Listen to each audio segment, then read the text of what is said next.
Welcome back to the Everything is Black and White podcast. I'm Andrew Musgrove, joined by John Gibson, and it's time for the match preview. Newcastle welcome Tottenham to St James's Park on Tuesday evening, and the feeling around St James's Park is particularly good, especially after finally winning on the road. We're going to get into the impacts, positive ones, of that victory over Everton and how it could affect Newcastle on Tuesday evening, as well as a look at the wider picture of things. First things first, John, you well? You good? How you feeling? I'm feeling an awful lot better, Andrew, as you can imagine, mate. I mean, I'm quite dizzy, to be truthful. Back-to-back Premier League wins. It's unheard of this season, and it's a nice feeling. It's a good feeling. It certainly is. And a win on the road in the Premier League. What's happening? Well, I know, and not just a scratchy by a single goal win, but an absolute mauling and a terrific performance. I don't think any of us saw that coming, not to that extent, certainly. I mean, I don't know about you, but, 55 seconds gone, quickest goal of the season. We're 1-0 up, and I'm thinking, good gracious, we're 1-0 up in our last 3 away games. It can't happen again, can it? And by half time, 3-0, definitely wasn't going to happen again. It was cigars out and a glass of chilled white for the second half. Excellent, and such a relief, and deserved. And considering our last performance in the Premier League against Man City was so good, let's box off Marseille. That was reassuring, and please, we've kept coming to this corner, haven't we? And we haven't turned it. Let's turn it this time, and it looks as if we could do. Yes, certainly. So, huge game against Spurs on Tuesday. Spurs are just a point above Newcastle in the table.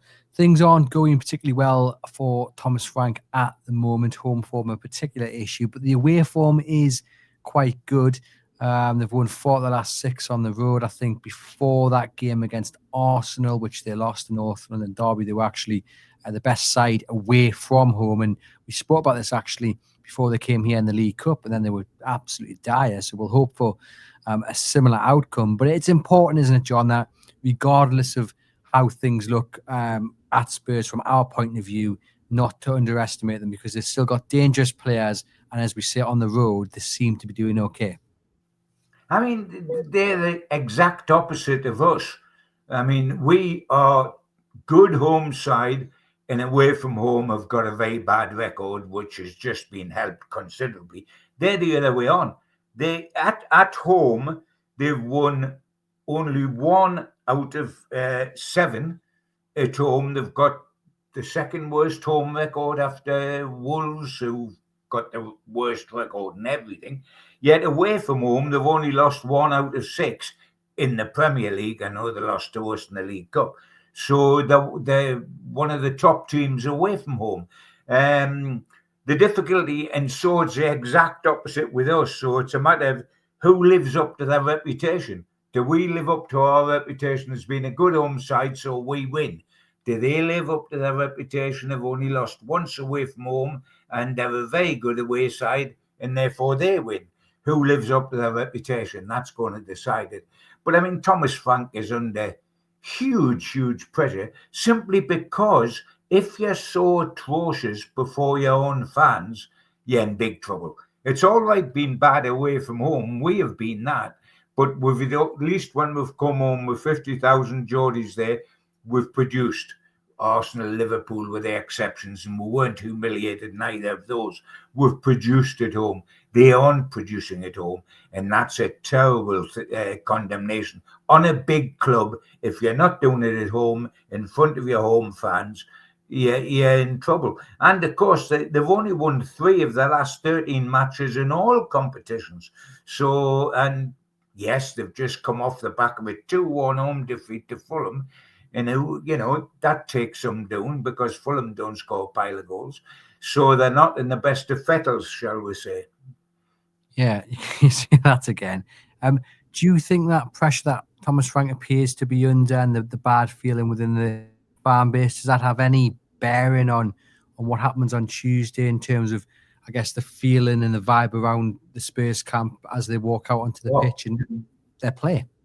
Absolutely, it does. Absolutely, it does. Because whatever managers and players may say, oh, we don't listen to social media, we've switched social media off, we don't read the papers and everything. You would have to live in a cave up in Northumberland not to know what's happening at Newcastle United. And the same applies to Spurs down in North London. Of course it does. Players are twitchy. The manager's got to be twitchy because he's come to a new club. And when he come to this big club, in comparison to Brentford, of course it is a big club. When he come, his reputation was so sky high, and it's been shot to pieces. And it's the usual thing, isn't it? You get a manager that's terrific at one of the smaller clubs, out punches himself, gets a big club, and suddenly his Achilles heel's found out. I'm thinking in particular of Potter, who went from Brighton, got a big job at Chelsea, went with a huge reputation at Chelsea, was shot to pieces. He was even reduced to is he a buffoon sort of business because it's all too much from the big stage. Thomas Frank is feeling the Potter effect now. And of course, it makes him twitchy. Of course, it makes the players twitchy. Potter was well liked and well respected. Frank is well liked and well respected as a nice guy, etc., etc. That only takes you so far. This is a huge, huge match for him.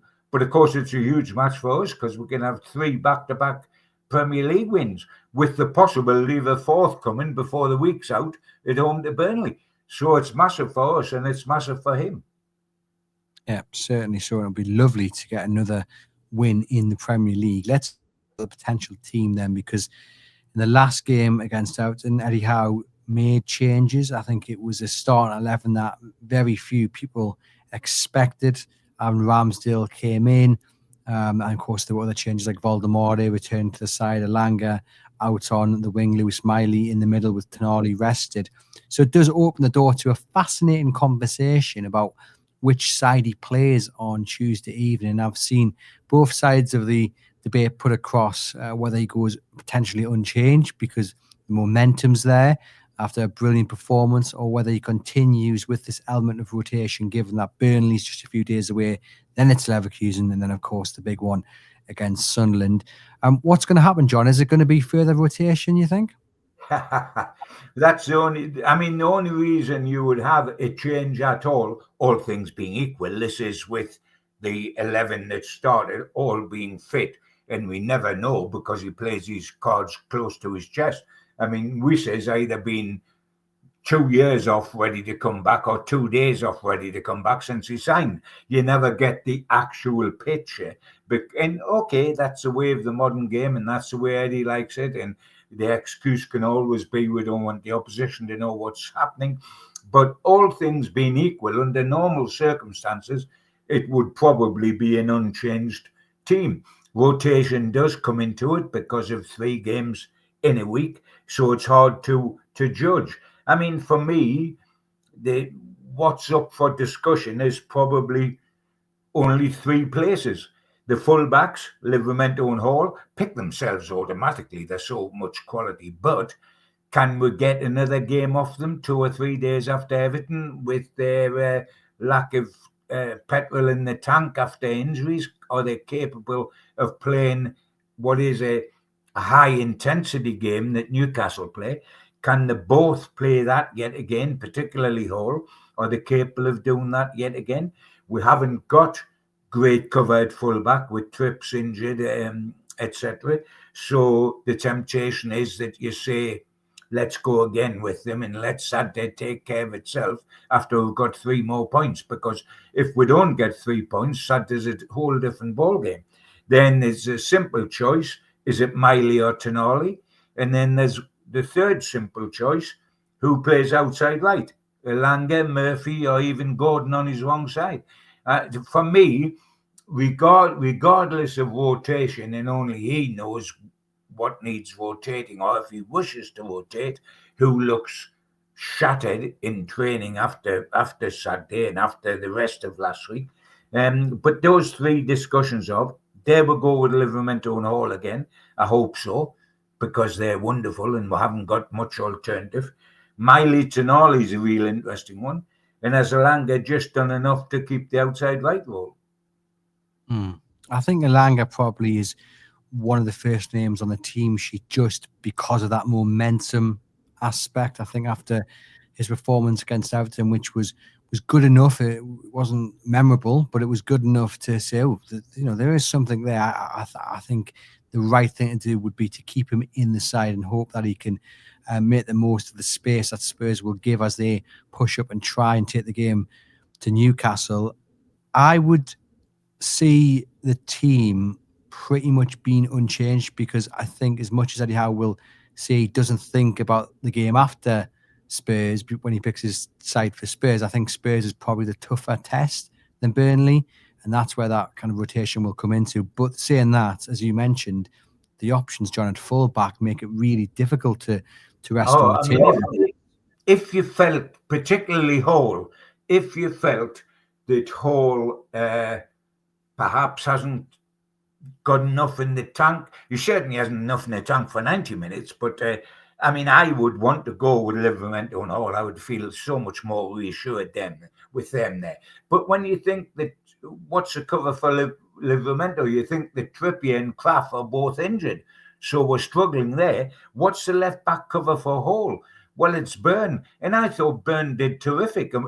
Everybody did terrific at Everton, but Byrne did terrific, and why was no surprise to me because he was playing in his proper position, and he is a good centre half, but he is a limited left back, and I don't want to see him playing left back against Spurs. That's why I hope to goodness that Hall's there, and I would go virtually with an unchanged team. Could accept that. And the one thing that you would say, if we are thinking of rotation and can players keep playing 3 games a week, both Miley and Elanga are fresh because they haven't been doing that. So you could keep them in and say, let's hang on to Tonali, and he would probably come in against Burnley. You couldn't see somebody of Tonali's class being rested, the word we love to use now. Dropped used to be the old-fashioned word. Now people are rested, and I'm certain that people like Tonali don't get dropped. But you can't see him being rested for 3 games on the trot, can you? Which would be Everton, Spurs, and Burnley. But I think Miley's a good player. We all know that. We've all said it. We've all seen it for ages. But I think his best position in the midfield 3 is that centre role that Tonali plays. I think he is suited very strongly to that position. And he played well. On the first 2 goals, he got an assist and a goal. And he was the first the youngest guy to do that since, Nizobia, I think, going back to the beginning of the noughties. He looked terrific. Elanga's fresh.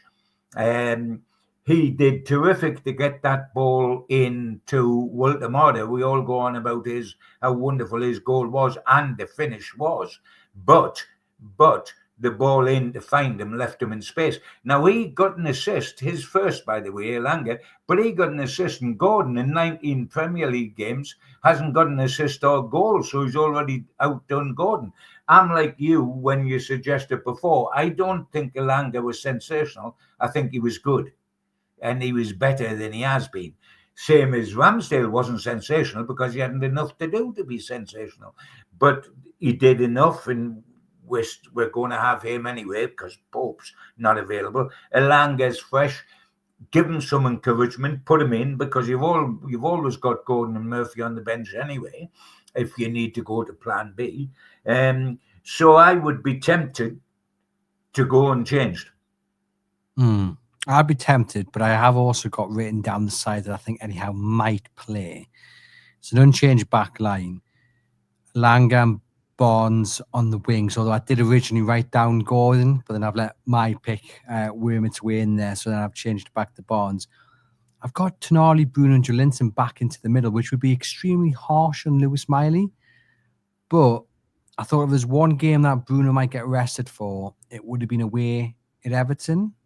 And if you're asking us between Spurs at home and Burnley at home, I think he would get rested for Burnley, if at all. I can't see him resting Bruno against Tottenham at home. It's just not going to happen. And then Tonali usually has one game out and he's back and he's ready to go. Joelinton, is this the right game for Joelinton? I mean, it's hard to kind of give an answer on that, given we don't know how Spurs are going to play because they're not playing with a defined style. So, does he start in off of that kind of physicality, or do you rest him and save him for Burnley on the weekend, and then you keep Miley in the side? And there's selection dilemmas to be had there. I think the midfield's interesting. I think that's the one section where you will get 1,000 different answers, and obviously there's only one man's answer that counts, and that's Eddie Howe. I mean, I would be happy to go and change. I think if they're taking out unexpected rotation and Eddie's all for that, and he might come up with something totally unexpected, as he did with Miley for Tonali, which was very unexpected at Everton. That is the only position I could actually see where you might want to make a change as opposed to rotate, would be to bring Tonali back in for Miley, despite Miley being magnificent, because Tonali is who he is. He's Tonali, and he's extra special. But I mean, that is the only position I think where you could justify a change, forgetting that we're playing so quick after Everton, because your back four would pick itself under normal circumstances. Valdemar picks himself. Barnes has done far too much recently to get dropped, rested, or whatever you want to call it. So you've only got outside right in your midfield, centre midfield, and I think Elanga's probably a shoe in to encourage him after a much better performance. So I think only does Tonali come back is the real question. Let us know in the comments your thoughts. Just a reminder, this episode is sponsored by NORD VPN. Do click the link in the podcast description box. Get a discount on your plan. No risk with a 30-day money-back guarantee. Support the podcast and keep safe while browsing on public Wi-Fi. Valdemar, he will start, we would think, against Tottenham. What was good to see against Everton is that thing that we've been calling for weeks, John, was actually happening, and he had players running off him, which meant that he was able to do what he does best, bring the ball down, hold up the ball, but he had people to pass it on to, and we saw that with either being the wingers or the central midfielders. Interestingly, if you look at the average position map against Everton, Valdemar was pretty much on the centre circle, and Barnes and Elanga were ahead of him, which is exactly what we've been calling for. And Newcastle United looked better for it. We'll be hoping to see more of the same on Tuesday. Yes, absolutely so. He's always going to drop Valdemar. I thought he looked refreshed, Andrew. I think that being out against Marseille and just giving him that little breather, he looked refreshed again, and he was in need of a goal. After scoring quite regularly when he first come, only won a game from one effort a game. I mean, his goals per attempts record ratio was huge. But he needed a goal again. I think he'd got 1 in 6 or whatever. And it was a wonderful finish, but it was made by Elanga. I mean, if you give anybody worth his salt, and this is a German international, as much space as he was in when he got the ball, then he's going to score. He just finished it very cleverly the way he lobbed. But from that position, with nobody on him and all the time in the work and his ability with good feet, he was always going to score. The secret was to get the ball to him in that position, and Elanga did, which I was hugely relieved about, because bless him, and he's missed a lot of those final passes so far this season, and he needed that. But it was good. But I was pleased with Valdemar all over the park. I thought he was refreshed again, which was terrific. And by the way, we're not going to dwell on it because we do every podcast. But didn't Chow put the 2 cherries on top of the cake? Because what a good player he is. Dear, oh dear, oh dear.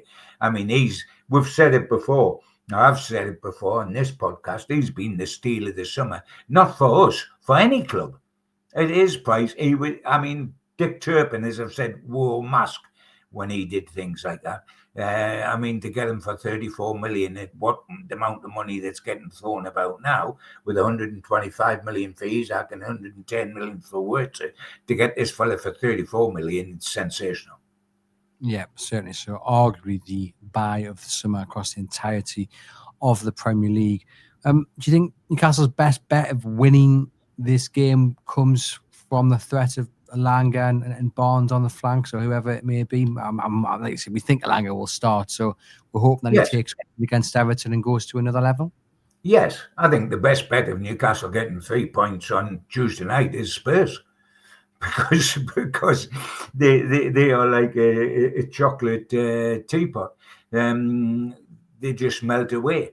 And yes, they've got a good away record overall, but we've got it. I mean, and I know they didn't put their strongest side out in the League Cup, but in October, late October, when we beat them 2-0 in the League Cup, that was their first away defeat of the season in any competition.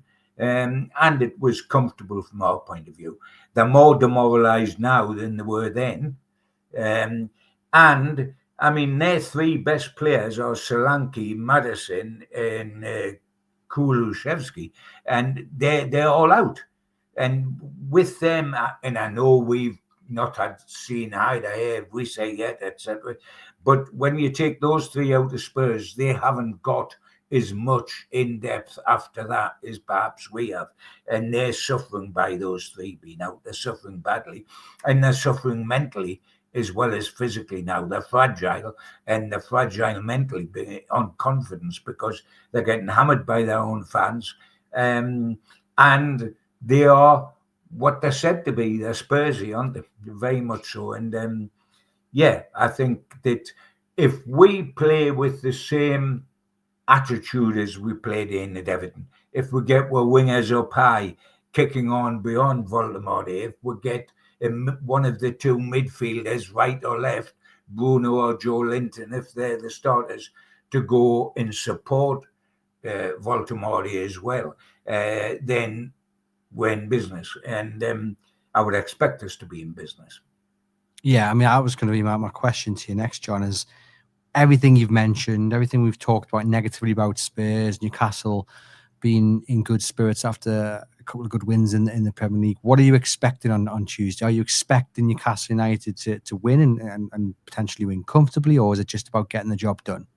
Yes, I mean, Spurs in theory have enough good players to mount a problem. There's no question about that. I don't underestimate them. I underestimate their fragile confidence. I understand that. I think that's a problem for them. I think missing their best players is a problem. I think they're sometimes too... It's amazing, isn't it, to look at what Spurs were and what they are now. I mean, they were gung-ho under Ange. I mean, it was frightening under Ange. It was all like tally-ho, and I was expecting an overlapping goalkeeper when Ange was playing. Now, this guy's much more cautious. And that's why they've got a decent away record, but haven't got a decent home record. If you're cautious at home, you're not going to win many, are you? You've got to be front-footed home. He is overcautious home. But when you're overcautious away, you don't get beaten often. And that's why his record is better away from home than it is at home. He's brought a cautiousness to the club. But, I think that will play into our hands. I think we'll have to fight for it. I think when the final whistle goes, it'll have been comfortable, but we'll have fought for the right to play. We'll have earned the right to go ahead. And from that point of view, it's not going to be a rollover. But at the end of the game, we'll say, yeah, we deserve that. We got that and we deserve that. And that's what I'm expecting. Okay. Well, before I ask you for your score prediction, just a quick word on some injury news. Eddie Howe held his press conference on Monday morning. We had Sven Botman, unfortunately, needing to go in to see a specialist because of a back injury. So just your quick thoughts on that one, John? Well, he just worries me, the lad. He's got quality written all over him. He's got injury prone also written all over him. And the first one's very reassuring. The second one's very worrying. He has suffered, unluckily or whatever it may be, Players do become injury prone after a first bad injury, and this lad is injury prone. I mean, it must be awful for them. I mean, morale, the strength of mind, not body, it is really tested to the limit. It's awful for the lad, and it does worry me. Yes, we're not badly off. It's centre back when you think we've got Byrne, we've got Chow, we've got Shaw that can play either side, right side centre half or left side centre half. Thankfully, we're not in desperate trouble there with the Botman situation, but it is something we don't want. And my heart goes out to the kid because he is real class. But every time he looks like he's going to get into his stride, along comes an injury. And here we are again. Yeah, indeed. We wish him a speedy recovery. Yoane Wissa, some positive news on him, John. He played 11-a-side behind closed doors match, and he came through unscathed. He's going to play a second one later this week. And then Eddie Howe said, we'll take a look at where he's at. So don't want to mention Sunderland just yet, because I know there's a couple of games, 3 games to go until then, John. But I've got a sneaky suspicion, 92nd minute substitution, 1-1. On comes Wissa, first touch in a black and white shirt, bang, back of the net. I'm getting a little bit ahead of myself. Let's deal with the reality, John. It is good news. Let me have a minute. Let me savor that winning goal in the derby for a minute. Let's just dismiss it like that. It's such a wonderful thought. I would like to think about it. And that is the way he'll be introduced. If he's ready for that game or not, he will be on the bench and he'll come on late because there'll not be a lot of minutes in him, but he knows where the goal is. He scored 19 Premier League goals last season. He's got a record in this division. So, and we have now won away from home in the Premier League. Our next away game's Sunderland. They're unbeaten at home in the Premier League. I love thinking about that 2-1 to us. By the way, in the last 9, is it, or 11 derbies, we haven't had a win. So, yes, I like to think about that. I'm very glad you did bring it up and not leave it. That stirred me up even more than I am already, mate. And I'd settle for that right now. Well, don't forget the FA Cup win, though, John. I know you're talking about league, but we did win in the FA Cup. But I'm talking about Premier League. Yes, we were. They were in the Champions League then. It was a stroll in the park. We had cigars out, didn't we? 3-0.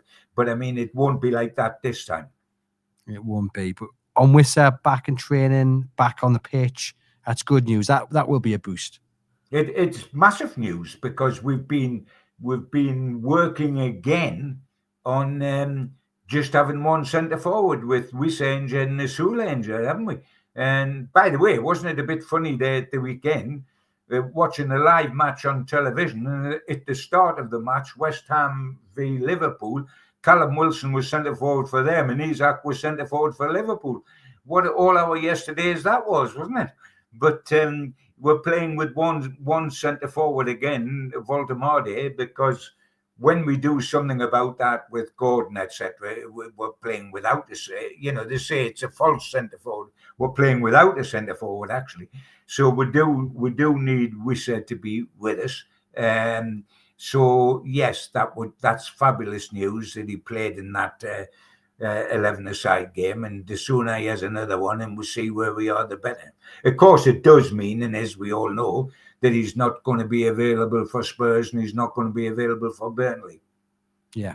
Take it slow, get him back when it's right, and hopefully he can make that instant impact. But that will certainly boost the dressing room even more, knowing that Wissa is nearing that return. Come on then, John. How's it going to go on Tuesday against Tottenham?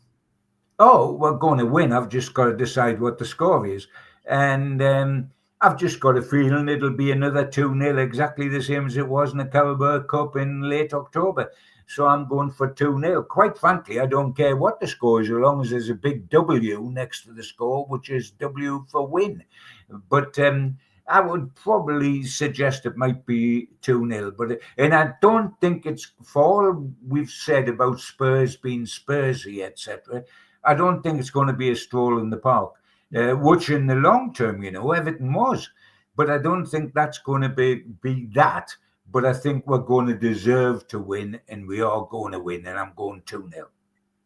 I I'm confident Newcastle are going to win. And I'm feeling like if they've got their heads in the right place and they don't underestimate Spurs, they respect them and are aware of what they can bring to the table, but are just aware of what they have got as a Newcastle can do it and do it a lot better.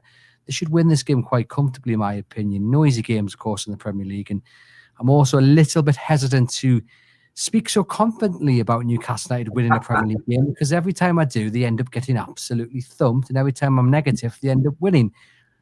That being said, I think they'll win this game. And I'm going to go for 3-1. I think it'll be relatively comfortable for Newcastle. I think Tottenham are in this kind of horrible spiral, and yes, their away form's decent, but as you said, John, you have to look at the bigger picture, and actually it's X amount of wins in X amount of games, and it's not as good as you might think on paper. So if Newcastle United are switched on and Eddie's got the team right, which is the other challenging thing, because if he does rotate, do you lose some of the momentum? You know, the team's going to be fascinating, and then I'll lock my prediction in once I've seen the team, I think. But I am, for now, confident Newcastle are going to win against Spurs, and I'll go for a 3-1 victory and look forward to being proved right. John, thank you. As always, you will be back later in the week as we look ahead to the visit of Burnley to St James's Park. Look forward to that. In the meantime, to you guys watching and listening, get into the comments. Do let us know your thoughts on anything that John and I have spoken about in this match preview. Do give us a thumbs up. Do hit subscribe to the channel. If you're listening on the audio-only platform, leave us a rating and review. Like I say, myself and John, we'll see you guys later in the week.